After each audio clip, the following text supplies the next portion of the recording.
День за днем корреспонденты нашего телеканала следят за развитиями событий в республике и за ее пределами. Сегодня мы подведем итоги этого непростого, но насыщенного и интересного 22 года. Вы смотрите программу «Якутия. День за днем». В студии Петр Васильев и Валерия Наумова. Здравствуйте. Конец года – это традиционно пора подведения итогов, и я думаю, мы с тобой, Лера, в этом году не станем исключением. Мы расскажем о самых заметных событиях и важных моментах в уходящем году. Вот для тебя лично, что больше всего запомнилось в 2022 году? Конечно же, в уходящем году больше всего мне запомнилось количество работы, которое на меня свалилось. Но это не тот фактор, который усложнил мне как-то год. Но и помимо работы стоит отметить, что 2022 был для меня наполнен любовью. Ну, тебе везет в этом плане. Но у меня аналогичный встречный вопрос. Чем тебе запомнился этот год? Тоже большим количеством работы, ну и на удивление, при всех наших закрытых границах, большое количество путешествий. Но я думаю, для большинства россиян, безусловно, и для нашей республики тоже, главная тема минувшего года – это специальная военная операция, объявленная президентом страны Владимиром Путиным 24 февраля. С этого дня Россия, несмотря на внешнеполитическое и экономическое давление Запада, идет к намеченной цели. Ну а цель, как отметил сам президент, это денацификация Украины, а также защита мирного населения братского народа. И как показывает время, шаги, которые предпринимает Россия в достижении этих целей, исключительно верные. Экономика страны, несмотря на все санкции, выдержала и, более того, перестроилась под новые реалии. А население всей России сплотилось вокруг общей цели, оказывая необходимую помощь тем, кто в ней нуждается. О том, как Якутия помогает своим жителям, находящимся на линии соприкосновения, в материале Александра Хавренко. 24 февраля Верховный главнокомандующий объявил о начале специальной военной операции по денацификации киевского режима на Украине. Буквально через неделю в Якутии начали формироваться добровольческие отряды из военнослужащих запаса и сотрудников подразделений специального назначения. Первые формирования создавались на базе регионального отделения ДСАФ России. В течение 3 месяцев добровольцы из Якутии находились на линии соприкосновения на территории Украины. Направление. И там занимали оборону в течение 3 месяцев, выполняли свои, территорию держали, оборону держали. Там выполняли свои обязанности, как говорят. Все ребята выполнили всю работу, все на отлично. Всех, кто решил добровольно отправиться в зону СВО, объединяло желание победить фашизм и вернуть мир на территорию Донецкой и Луганской народных республик. Максимально быстро закрыть вот эту тему фашизма, максимально больше сил вложить, чтобы наши дети, внуки уже смогли также жить спокойно. Мое решение было обусловлено тем, что события, которые происходят сейчас, на территории Украины, и мои убеждения не позволили мне остаться в стороне. И я решил записаться в добровольческий отряд, чтобы представлять интересы нашей Родины, Российской Федерации, там. 21 сентября в России была объявлена частичная мобилизация для участия в специальной военной операции. Сотни якутян, получив повестки, отправились на линию соприкосновения, а в республике была поставлена задача оказать максимальную помощь и поддержку и тем, кто призван в войска, и их семьям, оставшимся на время без кормильцев.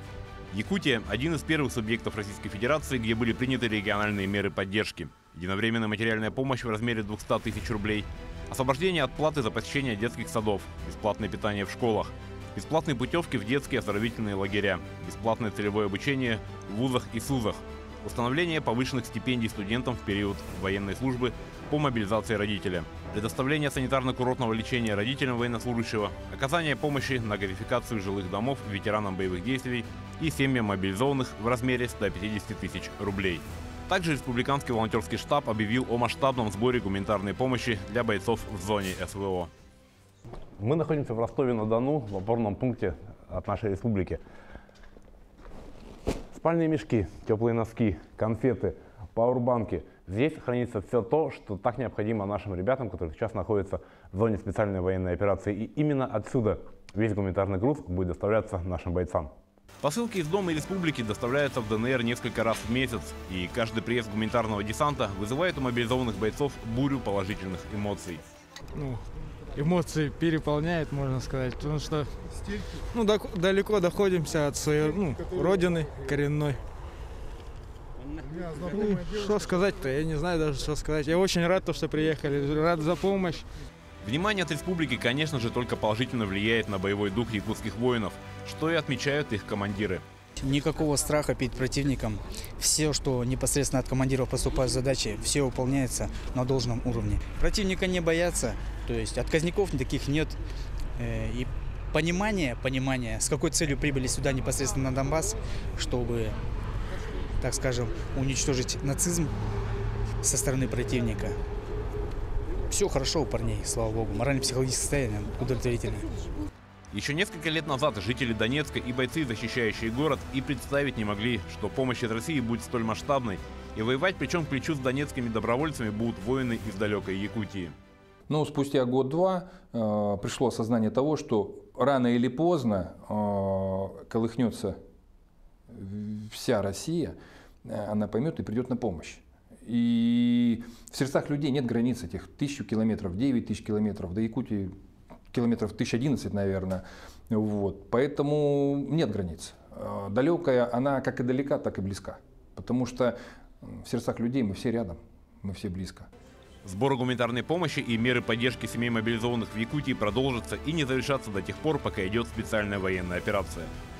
Каждая положенная выплата, каждая посылка обязательно дойдет до своего получателя.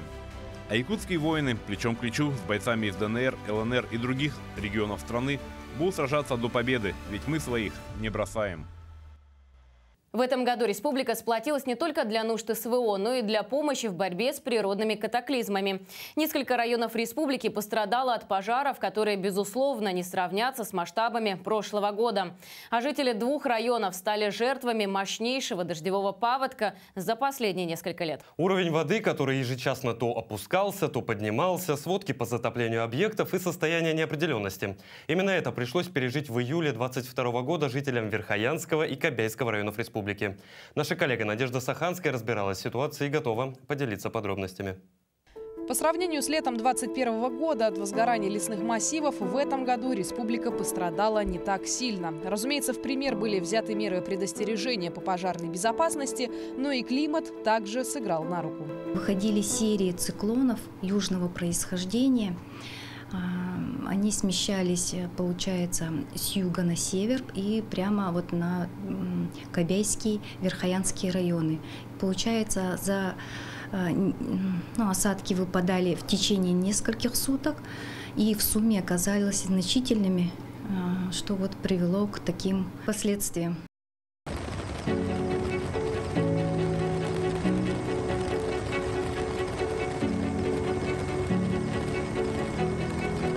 Все началось с небольшого села Суардах с населением в чуть более 300 человек. Виновником подтопления стал приток Яны и река Дулгалах. Приход большой воды для местных властей не стал сюрпризом. Конечно, самыми пострадавшими населенными пунктами стали село Баранук Бабушкинского наслега и город Верхоянск. Паводок настиг жителей совершенно неожиданно. По словам очевидцев, они занимались своими бытовыми делами. Как вдруг внезапно в населенный пункт хлынул поток воды. Наши парни там дамбу делали, и я помогала им, лопатку давала, инструменты давала. Потом парни повернулись и сказали, что если что, чтобы я позвонила.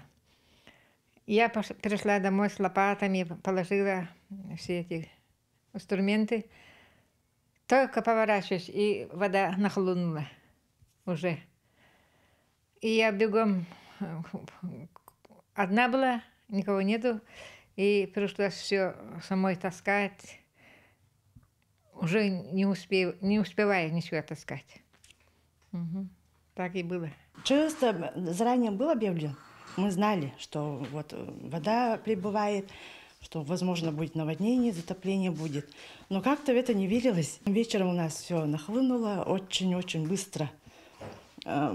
Все подошло к двери, потом уже в дом зашло, и целых два дня затапливало. Вода на уровне 50-60 сантиметров держалась в Верхоянске продолжительное время. Пострадала от этого, конечно, и сельскохозяйственная отрасль района. Поголовье лошадей и крупного рогатого скота выжило, однако план по сенозаготовке не был выполнен в полном объеме из-за известных причин. Нынче скосили вот 200, заготовили, то есть 273 тонны из запланированных 390. Вот, считайте, 69% всего. заготовлено от плана. Что и говорить об объектах культуры, которые также ушли под воду. Однако сейчас, с ходом времени, основная часть восстановительных работ была проведена, и в настоящее время некогда затопленный район продолжает свою жизнь в привычном ритме. Ну а поселенцы строят планы на дальнейшее будущее. Известный этнокомплекс расположился в городе Верхоянске. Он был построен к одному известному празднику, который проводился в 2016 году – Эсеху Аланхо. В 2022 году этнокомплекс ушел под воду вследствие дождевого паводка. Разумеется, будь здесь плюсовая температура, мы бы оценили масштабы последствий. Но, глядя на следы отсыревшего дерева, можно понять, до какого уровня добралась вода. Власти города обещают, что успеют к 385-летнему юбилею Верхоянска, который уже будет в следующем году. И хочется надеяться, что здесь, на отремонтированной территории, будет настоящий праздник. Надежда Саханская, Григорий Николаев, Верхоянский район.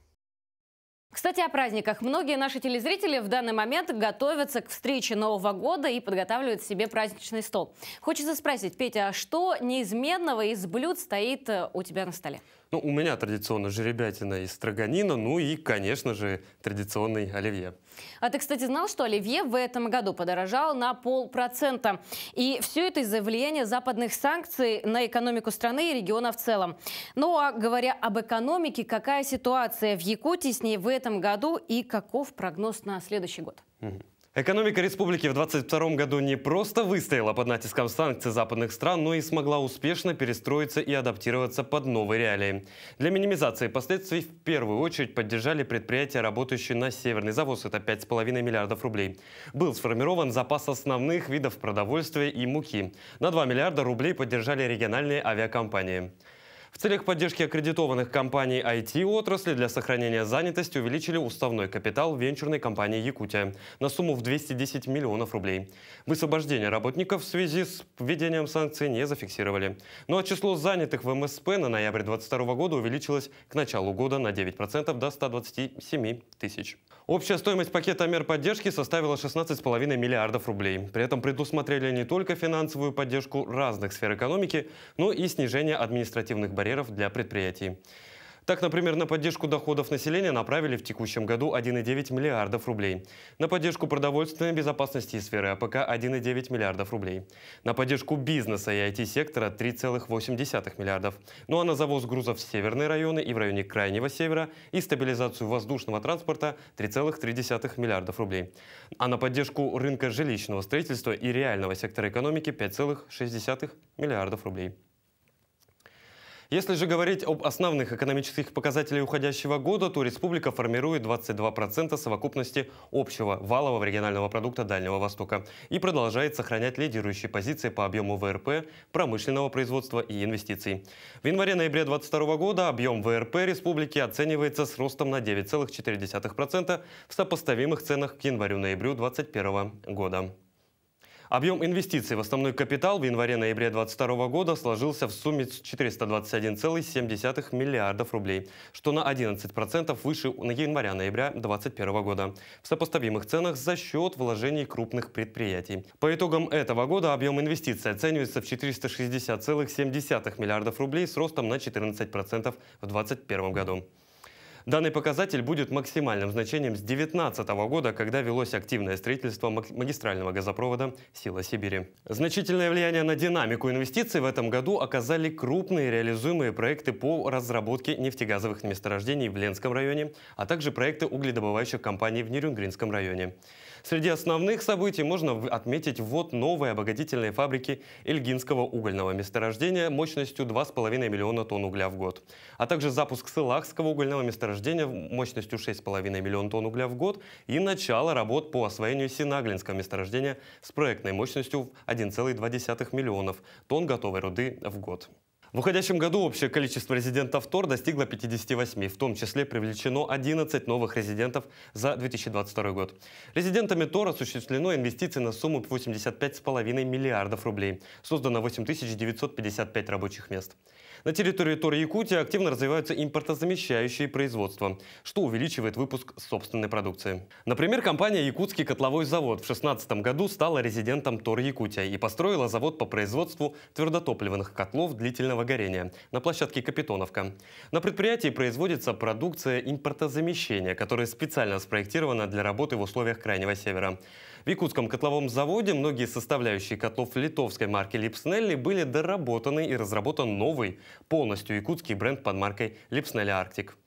Ну а в 2023 году прогнозируется увеличение объемов ВРП до 104,3%, что обусловлено ожидаемым опережающим ростом федерального и республиканского финансирования, направленного на реализацию ключевых инфраструктурных, инвестиционных и национальных проектов.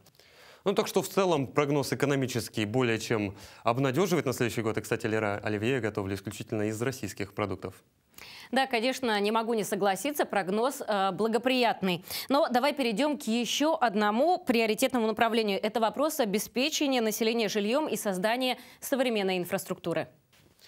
В 2022 году был проделан комплекс работ, в результате чего улучшилось условия жизни тысячи якутян. Возводились как жилые дома, так и важные социальные объекты. О них подробнее расскажет Кристина Якупова.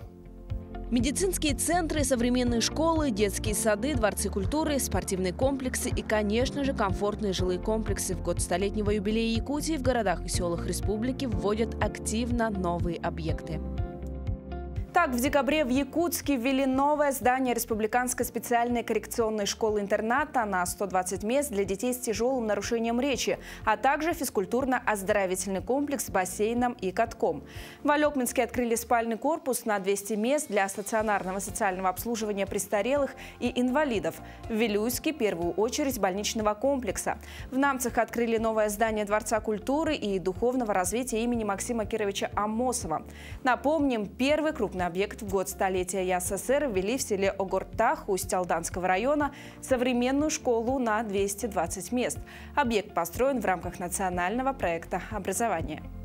Важно не только возведение социальных объектов, но и строительство жилых домов. В этом году в республике ввели 580 тысяч квадратных метров жилья. Также в республике продолжается реализация одного из самых масштабных проектов по квартальной застройке – возведение квартала «Звездный». Там запланировано строительство 26 многоквартирных домов площадью более 260 тысяч квадратных метров.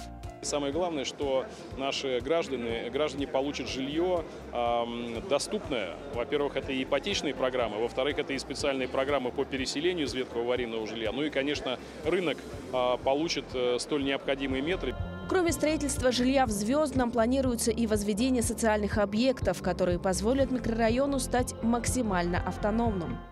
Планируется строительство поликлиники на 600 посещений в смену, школа на 990 учащихся. Помимо этого, уже с начала следующего года начнется строительство детского садика. Да, и в следующем году мы планируем строительство спортивного объекта, это хоккейный корт с универсальным спортивным залом. До Нового года застройщик сдал первый этап «Сектор А», в котором расположились 7 многоквартирных домов.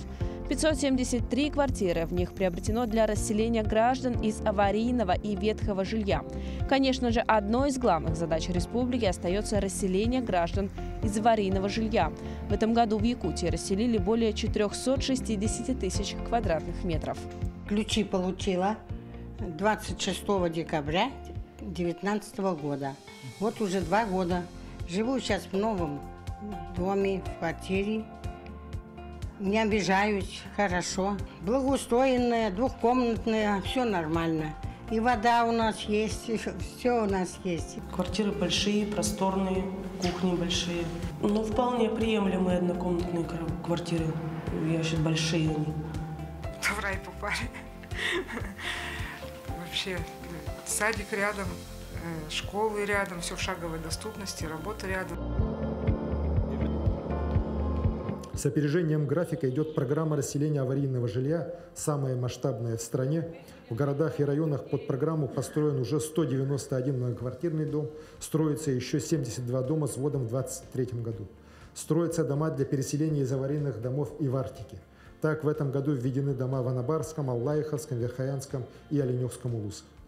На сегодня в республике из аварийных домов переехало уже в новые квартиры 23 460 человек. Более 3500 семей получили выплаты на приобретение жилья. В целом, до 2025 года в республике планируется ликвидировать аварийное жилье общей площадью 1 миллион 14 тысяч квадратных метров и переселить более 60 тысяч граждан. Это те дома, которые получили статус аварийных до 2017 года. А в столице Якутии программа по переселению будет завершена досрочно. В 2023 году мы должны закрыть данную программу по городу Якутску, где будет расселено весь аварийный жилфонд, который удалось включить в данную региональную программу переселения. Жильцы аварийных домов, признанных уже после января 2017 года, ожидают начала этапа следующей программы переселения, которая начнется после завершения текущей программы. Можно с уверенностью сказать, что год столетнего юбилея – совершенно новая страница в истории масштабных преобразований в Якутии. И ввод новых объектов в этом году позволил тысячам ее жителей почувствовать счастье под крышей своего дома. Кристина Якупова, Якутск. Лера, а на чем ты обычно передвигаешься по городу? Знаешь, Петя, я привыкла ездить на общественном транспорте, но после начала ремонта дорог я открыла для себя пешие прогулки. Кстати, на ремонт главной транспортной артерии города проспекта Ленина направили более 1,5 миллиарда рублей. И это не просто ремонт дорожного полотна, это комплексная реновация всего проспекта. А в скором времени на нем запустят и автобусное движение. Между тем, республика в этом году колоссально обновила общественный транспорт. К столетию региона закупили 100 новых комфортных автобусов. Вопросы развития транспортной инфраструктуры изучала Анна Пшенникова. Столетие республики, которое отметил регион в уходящем году, придало импульс и без того ударным темпам дорожного строительства, набранным за предыдущий годичный период.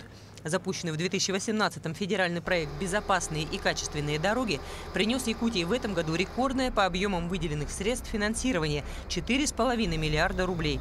В рамках этого нацпроекта было отремонтировано 582 километра федеральных, региональных и муниципальных дорог. Причем объемы строительства городской дорожной сети составили 1 миллиард рублей. Беспрецедентная на сегодняшний день сумма. Благодаря такому масштабному обновлению Якутия вышла на второе место среди регионов Дальнего Востока по укладке дорожного полотна. В городе Якутске значимым объектом стала реконструкция проспекта Ленина. Первый этап во временном режиме, сегодня проезд открыт. Кроме того, по дорогам хотелось бы отметить, что асфальт дошел по федеральной дороге Колыма от Нижнего Бестяха до Чурапчи, и региональная дорога НАМ на участке от Юсхатына до Мархи, она впервые во второй технической категории, четырехполосная дорога, была завершена реконструкция с опережением сроков. И мы продолжим ликвидировать этот узкий участок, и сегодня уже имеем подрядчиков на оставшийся участок и улицу Можайского. Уходящий год стал продуктивным и для строительства мостов, 7 из которых введено в эксплуатацию в районах республики. Это позволило обеспечить круглогодичное транспортное сообщение между населенными пунктами и решить тем самым застарелые проблемы междугородного транспортного сообщения на этих участках. Самым крупным мостовым переходом стал мост через реку Аллах-Юнь на региональной дороге Амга в Усть-Майском районе. Продолжилась реконструкция крупных мостовых переходов на региональных дорогах через реки Минкюле в Тампонском и Нюя в Ленском районах. 2022 принес позитивные изменения и в дело обновления общественного транспорта. Проект «100 автобусов к столетию республики» порадовал жителей города новыми автобусами. Их можно узнать по красному цвету и характерному узору.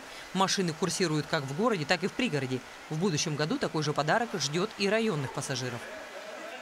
Многие автобусы видели, но это самые современные.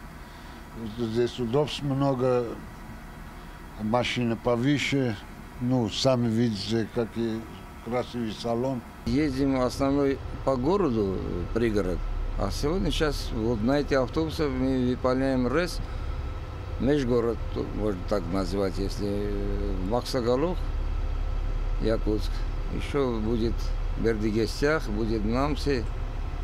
Обновления пришли и к речникам. На реке начал свою работу новый «Метеор-120», предназначенный для скоростных пассажирских перевозок. А для тех, кто часто пользуется паромной переправой, приятным новшеством стал введенный в эксплуатацию накопитель со стороны Нижнего Бестяха, который позволил навести порядок в традиционных автомобильных очередях. Воздушный парк малой авиации Якутии пополнился современным самолетом «Бомбардир Ку-300». Хотя сделать это в условиях санкционного давления было непросто. И это не единственный приятный сюрприз для авиапассажиров. Начиная с этого года у нас жители арктических улусов летают по прописке, независимо от возраста, независимо от статуса. Это пенсионеры или обычный пассажир. Главное, чтобы была прописка в пункте проживания в северных улусах. Это было круглый год. И с этого года тоже также уже начали продажу. До марта месяца уже тоже открылась продажа для жителей улусов, тоже по прописке, для всех буквально. Можно лететь хоть несколько раз. Уходящий год стал продуктивным для дорожного и транспортного комплекса республики. В наступающем 2023-м у республиканского Минтранса такие же амбициозные планы. Будем надеяться, что и финансовые вливания в развитие отраслей окажутся такими же впечатляющими. Минувший год получился насыщенным и для системы здравоохранения. Несмотря на продолжающуюся пандемию коронавируса и мощнейший всплеск заболеваемости в начале года, оказание современной и квалифицированной медицинской помощи оставалось приоритетом для всей отрасли в течение минувших 12 месяцев. О новых профессиональных центрах, фельдшерско-акушерских пунктах, оборудовании и, конечно же, спасенных жизнях расскажет Галина Чекурова. Здравоохранение является одной из самых важных отраслей в Якутии и с каждым годом все активнее развивается. Так, в этом году был введен уникальный объект – Республиканский кардиоцентр. В столице он был возведен в рекордные сроки. Всего за 2 года свайное поле превратилось в большое современное здание. Под крышей центра разместилось 6 клинических отделений – кардиологическое, неврологическое и отделение острых нарушений мозгового кровообращения. Здесь подготовлены специалисты для круглосуточной работы, в том числе и рентгеноперационных, нейрохирургические бригады, которые принимать будут на себя самых тяжелых пациентов из региона и при необходимости плановых пациентов из соседних регионов. Еще один крупный объект – Республиканский онкоцентр. В этом году получил более 500 миллионов рублей из резервного фонда страны на завершающую стадию строительства. В онкоцентре можно будет получить полный спектр медпомощи по всем видам локализации рака. С вводом объекта будет расширен спектр высокотехнологичных и малоинвазивных методов диагностики и лечения злокачественных новообразований. Борьба с онкологическими заболеваниями в этом году продолжилась и в районах республики. Всего на данный момент функционирует 17 центров амбулаторной онкологической помощи, 4 на базе городских медицинских организаций и 13 на базе центральных районных больниц. Так, в этом году в Тампонском районе поселка Хандга летом был дан старт такому учреждению. Ну, у нас здесь, получается, сейчас можно сразу проводить, химиопрепараты назначают пациентам, да, онкологическим. Мы можем здесь сразу амбулаторно, получается, прокапывать пациентов. У нас есть процедурный кабинет, и мы сразу капельницы здесь, все сразу рядом, получается, удобно. И также у нас открылся зеленый коридор, у нас КТ появился в этом году. И все анализы сразу можно сдать быстро, в течение 3 дней. Всего на учете в центре стоит 161 человек, которые находятся в ремиссии. Из них 16 получают химиотерапию. Жители района очень положительно отнеслись к открытию центра, так как теперь им не надо ехать в другие районы, чтобы пройти обследование.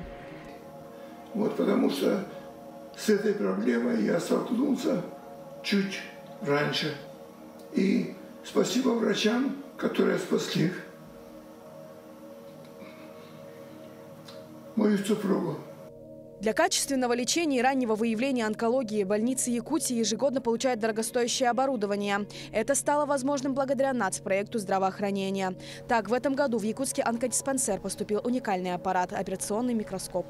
Впервые в онкологический диспансер был проведен современный высокотехнологичный операционный микроскоп. Так, с июня было проведено 23 хирургических вмешательства. Помимо помощи гражданам Якутии, врачи республики помогали и жителям новых регионов России, где при киевском режиме люди не всегда могли получить элементарные консультации и лечения. В городе Кировское, который курирует Якутия, в местную больницу было доставлено современное оборудование и медикаменты. Наши врачи приняли больше 2500 пациентов. У нас в команде были врачи-кардиологи, невролог, был УЗИ-специалист, был рентген-лаборант, который смог запустить маммограф, который не работал в этой больнице, и он стоял просто без дела, и смог провести 339 исследований. И на некоторых из них были выявлены патологии, связанные с онкологическими заболеваниями. Этих пациентов отправили на дальнейшее обследование. Настоящее ноу-хау в этом году презентовало правительство республики в Совете Федерации страны. Проект Арктического медицинского центра. Проект, основанный на сочетании телемедицины и выездной работы врачей-специалистов, позволит обеспечить круглогодичную всесезонную работу и охватить все население арктической зоны Якутии специализированной медицинской помощью. Создается региональный центр мобильных бригад. Кроме выездной и дистанционной медицинской помощи будет организован непрерывный диспансерный мониторинг состояния здоровья жителей Арктики. Ключевая задача, чтобы люди в арктических районах получали помощь врачей, узких специалистов не только в экстренных случаях, а на постоянной системной основе. Несмотря на все сложности последних лет, медики Якутии всегда верны своему священному долгу. Проявляя профессионализм и используя в своей работе самые современные методы и оборудование, помогают пациентам победить недуги и сохранить величайшую ценность на свете – человеческую жизнь. От сохранения человеческих жизней к воспитанию будущего поколения. В 2022 году в сфере образования отмечается ощутимый сдвиг в капитальном ремонте образовательных учреждений, строительстве объектов и обновлении материально-технической инфраструктуры. Учреждены денежные премии выпускникам, получившим 100 баллов по результатам ЕГЭ. Меры поддержки для семей военнослужащих, проведение высокоскоростного интернета в школах Якутии. Вопросы образования изучала Марфирина Алексеева. Рабочий день поваров школы номер 9 начинается с 5 утра. Все для того, чтобы обеспечить учащихся вкусным и полезным питанием. Ассортимент меню всегда разнообразен. Наличие горячего блюда – обязательный критерий. Половина всех учащихся пользуется бесплатным льготным питанием. В этом году льготная мера распространилась и на детей военнослужащих. Мы стараемся витаминизировать, значит, меню разнообразное. В меню входят и котлеты с макаронами, и обязательно супы, молочные каши. Добавляем фрукты обязательно, банан, яблоко. Еще одно значимое событие юбилейного года. Глава республики Айсен Николаев издал указ о премии выпускникам 100-бальникам. Так, 21 учащийся, получивший 100 баллов на ЕГЭ, из которых 2 по 2 предметам, получили сертификат на 100 тысяч рублей. Я упорно занималась этим предметом весь год, проходила абсолютно все произведения, читала все книги из кодификатора, учила стихотворения. Ну и, конечно же, поддержка моего педагога Марии Константиновны мне очень помогла. И благодаря родителям, это 100%, потому что без их труда и веры в меня ничего бы не получилось. В рамках национального проекта образования создано 110 центров «Точка роста». Их одновременно открыли в 34 районах республики. Так, одна из точек роста была открыта на базе Хатасской школы. Инновационное развитие здесь началось еще в 2019 году. Открыли федеральную сеть «Агрокуб». Она является единственной на Дальнем Востоке, и как раз вот открытие точки роста, они будут непосредственно между собой взаимодействовать, потому что вот в Агрокубе у нас 3 направления – агробиотехнология и биотехнология, поэтому вот оснащение кабинетов химии и биологии даст толчок для дальнейшего развития. Также особое внимание уделили ремонту. По федеральной программе модернизации школьных систем образования проведены капитальные ремонты в 38 школах, 11 из которых находятся в столице. К примеру, ремонт в школе номер 10 провели впервые с 1984 года. Полностью кровля, полностью цокольный этаж, полностью фасад керамогранит, плитка, стены, потолки, полы. Причем полы, кафель, коридоры, как положено по санпинам. Линолеумы в классах, везде утепление, на всех 3 этажах. Ремонт столовой, ремонт спортивного зала. Не секрет, мы, в принципе, летом задумывались о том, чтобы перевести ее в другую школу. А сейчас, глядя на эту обновленную школу, конечно, сомнения все исчезли. Мы думаем, что действительно она доучится в этой школе и получит хорошие знания и теплоту. Под эгидой столетия якутской автономии готовится к вводу самая большая школа в Якутии. Здание площадью около 15 тысяч квадратных метров располагается в микрорайоне Прометей и рассчитано на 990 мест. Обучение здесь, как и везде, будет вестись в 2 смены. Пропускная способность учреждения увеличивается до 2000 и даже более. Всего в текущем году построено 8 детских садов на 410 мест, 17 школ на 4030 мест. Отличные результаты удалось достичь и в обеспечении учебных заведений высокоскоростным интернетом. А это большой шаг в развитии цифровой трансформации в образовании. Республика является одним из регионов-лидеров России по цифровой трансформации, по подготовке IT-кадров, по разработке программного обеспечения, компьютерных и мобильных игр. Это действительно признанные факты. В ходе рабочего визита в Якутск премьер-министру Михаилу Мишустину представили проект, в рамках которого к концу 2025 года к высокоскоростному интернету подключат все арктические районные центры. В целом год выдался насыщенным на масштабные события и решения.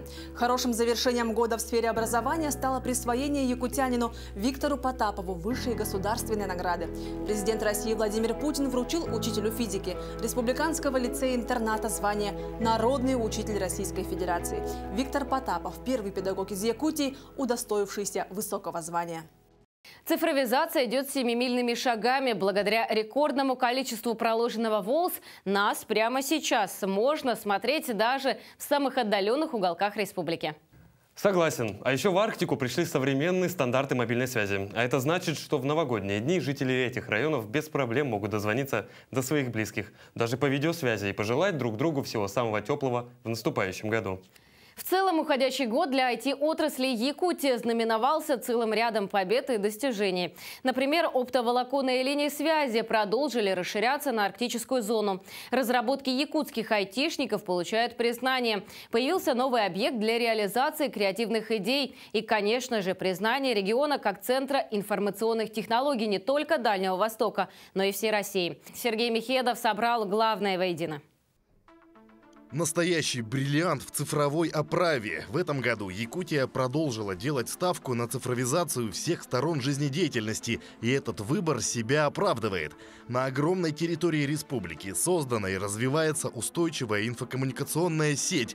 Благодаря совместной работе с операторами связи за 10 лет построено 13 тысяч километров волоконно-оптических линий. Только в этом году проложено 3000 километров, в том числе за полярным кругом в Оленьке и Анабаре. На протяжении нескольких лет Ростелеком построил более 1000 километров оптических линий связи. Сегодня 4-й населенный пункт, теперь уже в Анабарском районе Арктики, жители этого района получили возможность подключения ко всем современным цифровым сервисам, которые доступны большинству жителей России. Теперь 91% жителей республики имеют доступ к высокоскоростному интернету, и это не предел. В октябре подписано соглашение с Минцифры России о реализации проекта «Синергия Арктики». До 2025 года будет построено оптоволокно протяженностью 7000 километров. Самая протяженная в мировой Арктике линия соединит в единую инфокоммуникационную сеть всю арктическую зону Якутии и соседних регионов с выходом на трансарктическую подводную линию связи «Полярный экспресс». В результате жители 86 труднодоступных арктических поселков получат быстрый интернет и надежную мобильную связь, а значит новое качество жизни. У Якутии есть своя стратегия, как раз основанная на развитии креативных индустрий, IT-индустрий, туризма и гостеприимства. Да? Это то, что создает, во-первых, устойчивую базу экономики, устойчивую социальную базу, потому что это малое предпринимательство, это действительно рабочие места, это потребление внутри республики. В республике уже сформирована единая инновационная экосистема, ядро которой составляют технопарк Якутия, IT-парк, венчурная компания Якутия, вузы и институты развития. И неотъемлемой частью этой экосистемы станет открывшийся в ноябре первый на Дальнем Востоке креативный кластер «Квартал труда». Почти 15 тысяч квадратных метров пространств для развития современных технологий, 70 резидентов и безграничные возможности для креатива и роста, в том числе IT-компаний. Кроме чисто таких экономических, социальных задач, которые будут решать креативный кластер, это создание новых рабочих мест, это новые виды экономики, занятость нашей молодежи. Я в своем выступлении сегодня говорил о том, что главной задачей, конечно же, является создание контента резидентами нашего креативного кластера, который будет помогать развитию нашей страны в целом. Только в IT-парке создано более 1000 рабочих мест, привлечено 420 миллионов рублей инвестиций. Общая выручка резидентов составила почти 5 миллиардов рублей. Через акселерационную программу Фонда развития инноваций прошли 48 стартапов. Технологический продукт якутских IT-компаний вышел на российские и мировые рынки. Якутия – лидер по экспорту IT-услуг на Дальнем Востоке. Республика является одним из регионов-лидеров России по цифровой трансформации, по подготовке IT-кадров, по разработке программного обеспечения, компьютерных и мобильных игр. Это действительно признанный факт. И как результат всероссийское признание. Якутия признана самым креативным регионом уходящего года. Наша республика стала лауреатом национальной премии Russian Creative Awards, высшей награды в сфере креативной индустрии. Позади остались Татарстан, Красноярский край, Нижегородская и Тюменская области, которые также дошли до финала. Статуэтку в виде семечки новой метавселенной главе Якутии вручил мэр Москвы Сергей Собянин, чтобы креативное ремесло якутян и дальше прорастало в жизнь. По итогам уходящего года республика вошла в первую пятерку регионов по посещаемости населением культурных мероприятий. Всего в республике провели более 600 муниципальных мероприятий и свыше 80 республиканских. Культурные события Якутии вышли и на российский уровень. В Москве их прошли десятки. Какие запомнились больше всего, расскажет Айсена Бурнашова.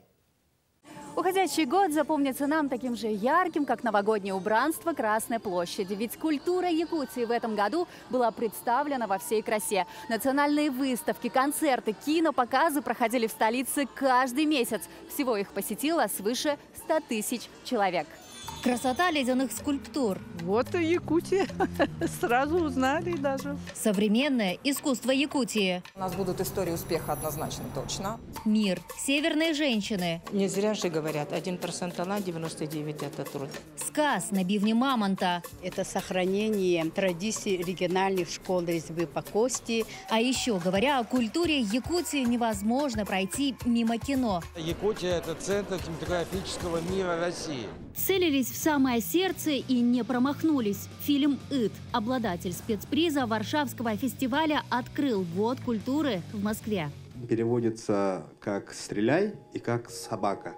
И еще это перевернутое слово «ты». Перетянуть на себя любовь зрителей удалось и фильму «Джулур Масс-рестлинг». Впервые этот вид спорта лег в основу киноленты. Показы открыли в Москве, а в широком прокате картина вышла в сотни российских городов. Слов нет. Так поражена была, так вот, сила победы, наплакалась, нарыдалась. Якутское кино отличилось и на Всероссийском фестивале «Зимний». За один вечер якутяне получили сразу 3 награды. Мы, конечно, этот первый зимний, я думаю, запомним надолго. И будем его в том числе тоже вспоминать теплыми словами.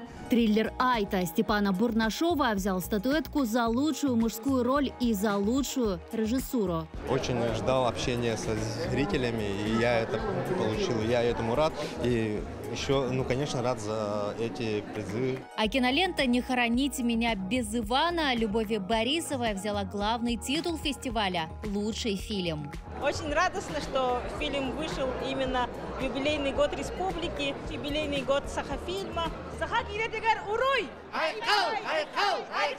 Громкие аплодисменты раздавались и в Большом театре страны. На новой сцене представили оперу «Нюргун Ботор». Борьба племени Аи за счастливую жизнь в Срединном мире и победа добра над злом.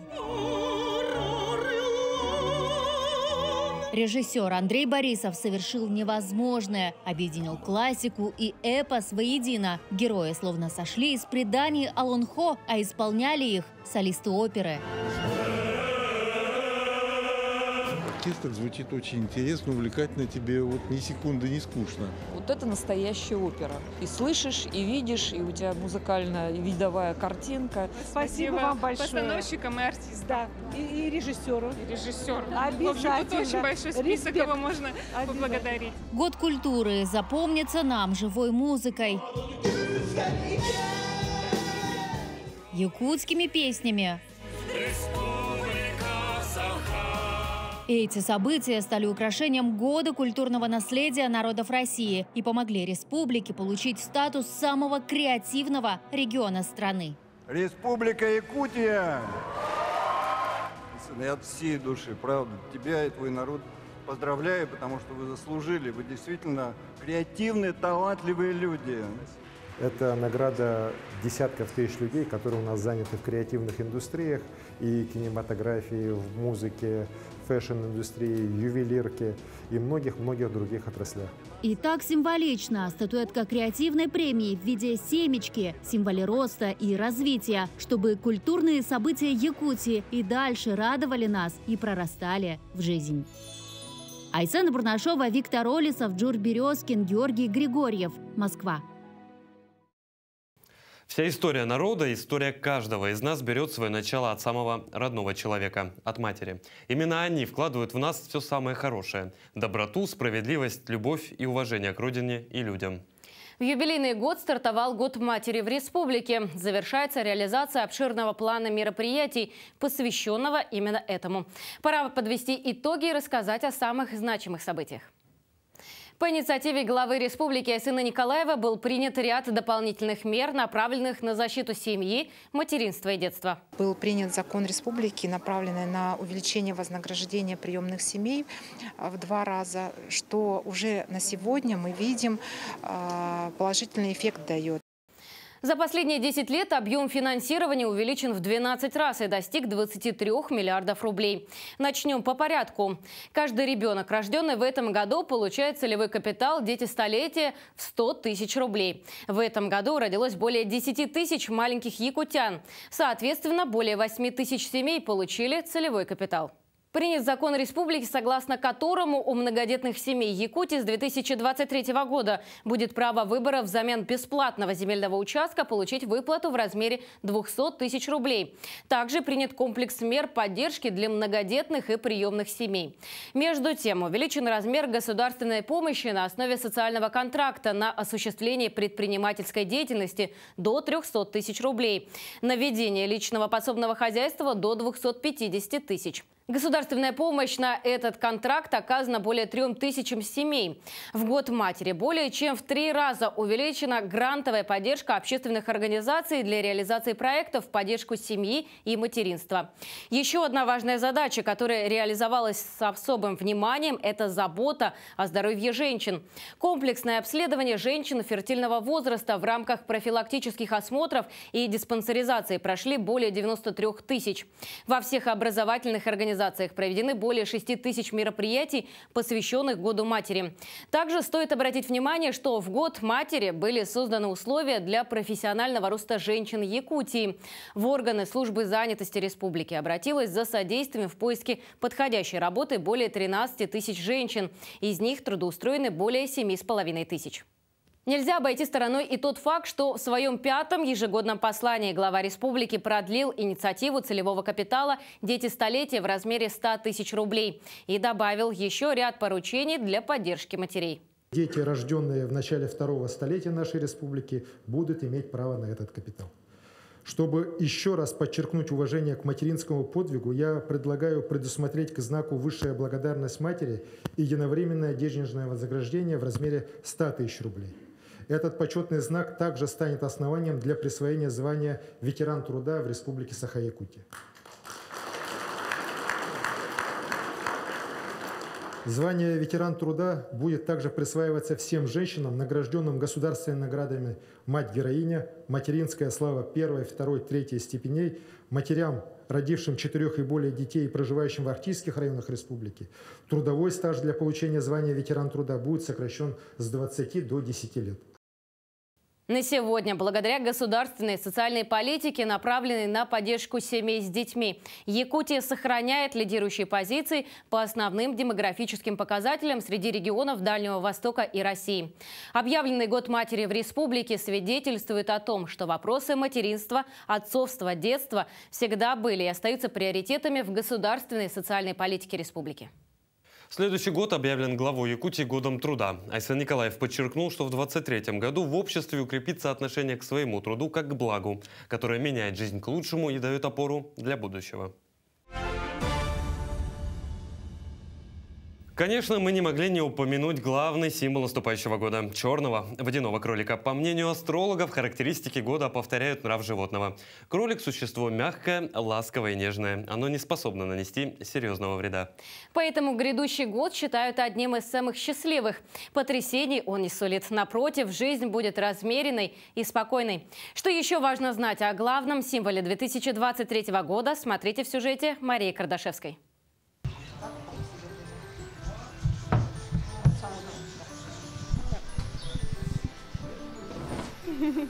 На руках у меня символ наступающего года. Это девочка Лулу, ей 2 года. Сами кролики миролюбивые и спокойные. Их у нас активно разводят на фермах и в частных крестьянских хозяйствах. Но и в качестве домашнего питомца кролик тоже будет смотреться неплохо. Рядом со мной сейчас находится сотрудник зоопарка, который расскажет нам, как правильно ухаживать за кроликами. Здравствуйте, Владислава. Расскажите, пожалуйста, как ухаживать за кроликами и что они любят? Вообще они кушают практически все, что есть дома, например, морковь, яблоки, капуста, то есть любые фрукты и овощи. Также им в рацион обязательно нужно сено. Содержать такое животное вообще не сложно, то есть нужно какую-нибудь клетку, как раз-таки подходящего размера, чтобы было удобно ему дома. Также поилка, конечно же, откуда он будет пить, мисочка, чтобы всегда все было чисто. 2023 год – год черного водяного кролика. Он сулит добро, романтику, общение и семейное счастье. Считается, что в этот год семейные конфликты и размолвки с дорогими людьми обойдут стороной, а дом станет полной чашей. Именно отношениям с близкими в этом году стоит уделить особое внимание. Кролик – существо семейное. Для него особое значение имеет вторая половинка и потомство. В китайской традиции статуэтки кролика часто используют для привлечения удачи. Считается, что если в жилище появится фигурка кролика, то приятные перемены не заставят себя долго ждать. В жизнь придут благополучие, мир, любовь.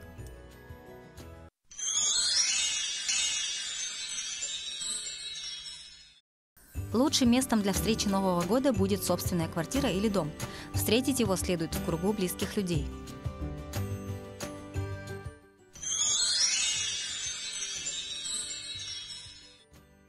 В этом году есть из чего выбрать. Можно порадовать хозяина года и надеть праздничный туалет черного цвета. Но в нем обязательно должен быть намек на воду, блеск или соответствующие аксессуары. Ну а приверженцы классики могут надеть платья и костюмы белого и серого цветов. В этом году стоит избегать сложных нарядов и причесок. Кролик за простоту и естественность.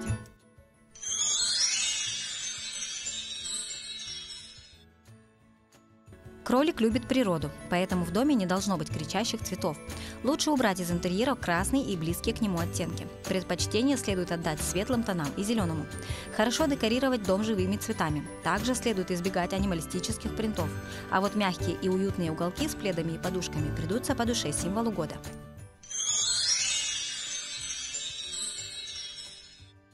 На столе должны присутствовать блюда из рыбы – заливное, салат, жареная или соленая рыба.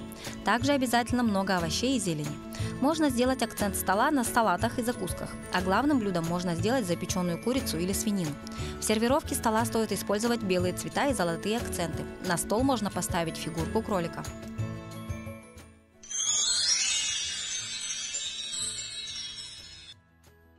Кролик любит домашний уют, поэтому ему придутся по душе интерьерные украшения. Картины, зеркала, подушки, пледы. Можно вручить набор посуды. Также можно преподнести талисманы, брелоки и украшения в виде кролика. А любителям животных можно преподнести живого кролика. Но прежде чем сделать такой подарок, необходимо ознакомить одариваемого с тонкостями содержания этого животного.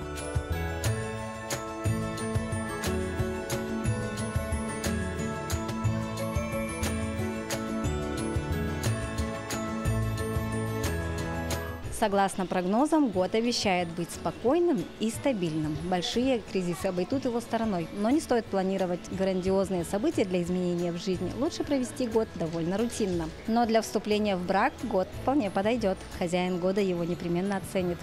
Ну а мы желаем вам удачи и исполнения всех желаний.